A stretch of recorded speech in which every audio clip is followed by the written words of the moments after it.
वालेकुम, कैसे हैं आप। उम्मीद करती हूँ कि आप ठीक होंगे। अल्हम्दुलिल्लाह मैं भी ठीक हूँ। तो आज बहुत ही मज़ेदार पकौड़ों की रेसिपी लेकर आई हूँ। ब्रेड और वेजिटेबल पकौड़ा। ये बहुत ही मज़े के तैयार होते हैं, बिल्कुल अलग स्टाइल से और न्यू स्टाइल से ये तैयार होकर, देखने में भी मज़े के और खाने में उससे भी बहुत मज़े के। शुरू करते हैं हम अपना पकौड़े बनाना। तो सबसे पहले यहाँ पे मैंने ना 2 अदद आलू लिए थे, इनको उबाल के ना मैंने ना क्रश कर लिया ऐसे ना, तो कश कर लिया ताकि इसके अंदर कोई गुठली ना रहे। हाथों से नहीं करना क्योंकि हाथों से गुठली रह जाती है। ग्रेटर की मदद से इसे मैंने ना कश कर लिया और इसके अंदर मैंने डाल दिया धनिया, हरा धनिया इसके अंदर डाला है और थोड़ी सी हरी मिर्चें बारीक काट के ना डाल दिए। 2 मैंने हरी मिर्चें भी बारीक काट के डाल दी और साथ अब डालेंगे कुछ खुशक मसाले। सबसे पहले यहाँ पे मैंने ना लाल मिर्च डाली है, आधा चम्मच लाल मिर्च डाली है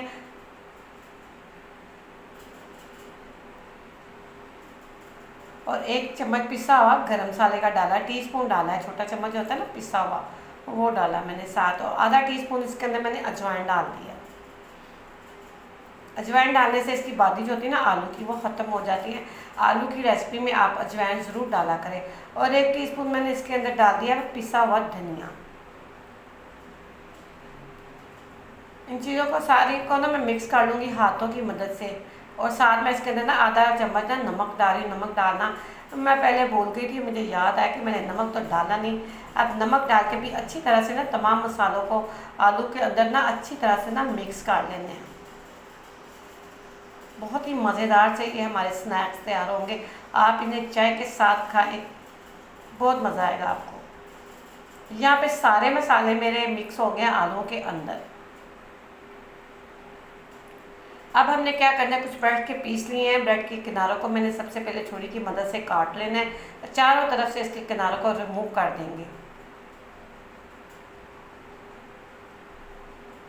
किनारे वेस्ट नहीं करते हैं किनारों का, बाद में मैं ब्रेड क्रम्स बना लेती होती हूँ जो मुझे दूसरी चीज़ों में बहुत काम आता है।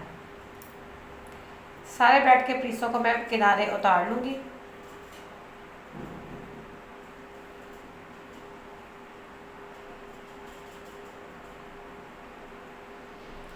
इसके किनारे उतारना बहुत आसान है और यहाँ पर सबके किनारे उतर जाएंगे। एक पीस को मैंने लिया, इसको बेलने की मदद से ना मैं इसको ना बिल्कुल फ्लैट कर लूँगी। हल्के हाथों से इसको दबाना है, ये बहुत आसानी से फ्लैट हो जाते हैं। ये देखिए एक पीस मेरा तैयार हो चुका है। इसी तरह मैं सारे पीस उठाऊंगी और पहले सबको मैं इस तरह बेलने की मदद से ना फ्लैट कर लूँगी। और अब मैंने रखी है पास केचप और साथ मैंने रखी है आलू की जो मैंने बना के रखी है ना इसके अंदर फिलिंग, वो 1 चम्मच केचप उठाएंगे सारे ब्रेड के पीस के ऊपर ना अच्छी तरह से लगाएंगे। मैं इसके अंदर चिली गार्लिक वाली जो केचप है ना वो लगा रही हूँ। आपके पास कोई भी है चटनी वाली, ग्रीन चिलीज़ वाली हो, वो भी लगा सकते हैं, जो आपको फ्लेवर पसंद हो। मैं ये चिली गार्लिक वाला इसके अंदर फ्लेवर लगा रही हूँ। चारों तरफ से पूरी ब्रेड के ऊपर मैंने अच्छी तरह से इसकी कोटिंग कर दी है केचप के साथ। और अब मैं थोड़ी सी हाथ की मदद से इसके आलू की ना फिलिंग पकड़ूंगी और इसका छोटा सा रोल बना के ना हाथों के साथ ही बिल्कुल छोटा सा रोल बनाएंगे और इसके अंदर ना रख के ना इसको फोल्ड कर देंगे। आप चाहे इसके ऊपर पूरी ब्रेड के ऊपर चम्मच के साथ लगा लें, लेकिन मैंने इस तरह कर दिया कि एक रोल बना के ना इसके ऊपर लगा रही है और इसको ना हल्के हाथों से ना फोल्ड कर लूँगी। कितनी आसानी से ये फोल्ड हो जाता है। इसके ऊपर हमें कोई मैदा या पानी लगाने की ज़रूरत नहीं क्योंकि अंदर हमने केचप लगाई हुई है। इसके साथ ही ये अच्छी तरह से ये चिपक जाएगी। ये देखिए कितनी अच्छी तरह से ये आपस में चिपक गया है। कोई पानी या कोई मैदा लगाने की कोई ज़रूरत नहीं है। देखिए इस तरह मैं अपने सारे रोल तैयार कर लूँगी। जिस तरह पहले रोल बनाया ना, इसी तरह 1 चम्मच केचप की पकड़ के इसके ऊपर लगाएंगे। बाद में आलू की फिलिंग जो है ना इसके ऊपर रोल बना के लगा के इसको फोल्ड कर दूँगी। बहुत आसानी से बहुत जल्दी ये बन जाते हैं और ये बहुत मज़े के होते हैं। बिल्कुल न्यू स्टाइल के ये पकोड़े हैं। पकोड़े समझ लें, स्नैक्स समझ लें, कुछ भी आप समझ लें, ये बहुत ही मज़े के क्रिस्पी से तैयार होते हैं। ये देखिए बिल्कुल इसी तरह जैसे मैंने पहले इसका रोल बनाया ना उसी तरह आराम से बन जाता है। इसके अंदर रख के इसको फोल्ड कर देना है। अब सारे पीसों को मैं ऐसे एक एक करके ना तैयार कर लूँगी। अब अब यहाँ पे एक बोल लिया है, इसके अंदर मैं 1 कप डाल रही हूँ बेसन। ये हमने इसकी कोटिंग के लिए तैयार करना है। इसके अंदर 2 बड़े साइज़ के प्याज दिए, इसको मैंने बारीक बारीक काट लिया है, बेसन के अंदर मैंने डाल दिया है।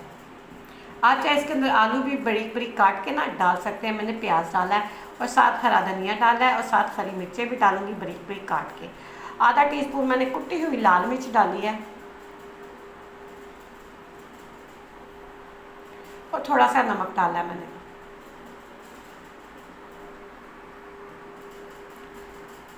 एक टीस्पून पिसा हुआ गरम मसाला डाल दिया इसके अंदर और इन सारी चीज़ों को ना अच्छी तरह पहले मैं हाथों के साथ मिक्स कर लूँगी और बाद में हल्का सा पानी डाल के ना इसके अंदर मिक्स कर लूँगी। पहले हाथों से मसालों को बेसन के अंदर मिक्स करना है ताकि मसाले जो है ना अच्छी तरह से बेसन के अंदर मिक्स हो जाए।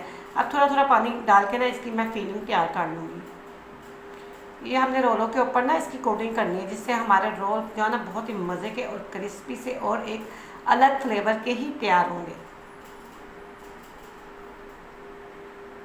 बस आपने ध्यान से पानी डालना है कि पानी ज़्यादा होना जाए। अब ये देखिए मेरी फिलिंग तैयार हो चुकी है। वो मैंने रोल पकड़ा है, इसके ऊपर मैं सारी फिलिंग हाथों के साथ ना लगा दूंगी चारों तरफ से।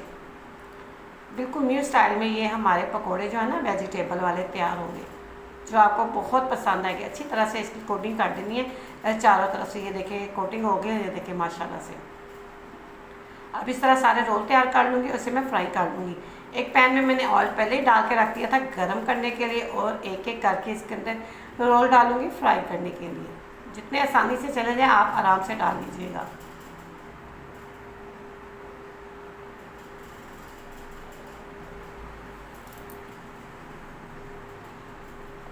यहाँ पे मैंने 3 रोल पैन के अंदर डाल दिया। इसको मैंने पहले 2 से 3 मिनट के लिए ना मीडियम आंच पे पकने के लिए रख दूँगी। 2-3 मिनट के बाद इसकी हम साइड चेंज करेंगे, क्योंकि एकदम से अगर हमने इसकी साइड चेंज की तो ये इसके ऊपर जो मसाला लगाया हुआ ना ये उतर जाएगा और फिर इसकी जो खूबसूरती है ना वो ख़त्म हो जाएगी और आपस में ये चिपक भी जाते हैं अगर हम इसे जल्दी उतार दें। ये देखिए यहाँ पे पकते हुए 2 मिनट हो गए। अब मैं एक इसे चिमटे की मदद से उठाऊंगी, एक एक करके उनकी साइड चेंज कर लूँगी। बहुत आसानी से इसकी साइड चेंज हो जाती है। देखिए आपको नज़र आ रहा होगा कितना प्यारा इसका कलर आ रहा है।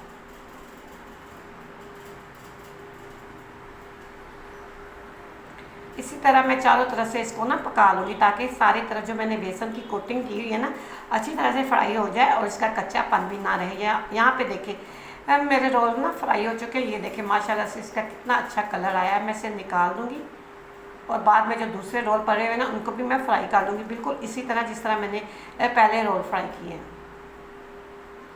अल्हम्दुलिल्लाह माशाल्लाह से ये देखिए मेरे सारे रोल तैयार हो चुके हैं। बस कुछ रोल की मैंने कटिंग कर दी है, छोटे छोटे पीस बना के रख दिए हैं। ये देखिए माशाल्लाह से, और बकाया मैंने ऐसे ही रख दिए हैं। साथ मैंने केचप रख लिया। आप कोई भी चटनी के साथ खा सकते हैं, बहुत ही मज़े के लगेंगे और ये बहुत ही यूनिक तरीके से तैयार हुए। अगर आपको ये मेरे पकौड़ों की रेसिपी पसंद है तो आपने इसे लाइक शेयर लाजमी करना है। माशाल्लाह से ये देखिए अंदर से कितने खूबसूरत लग रहे हैं, बिल्कुल अंदर से खुश है कि कोई अंदर ऑयल नहीं गया। बहुत ही मज़ेदार से ये मेरे स्नैक्स तैयार हो चुके हैं। अगर आपको ये मेरी रेसिपी पसंद है तो आपने इसे लाइक शेयर लाजमी करना है। अल्लाह हाफिज़।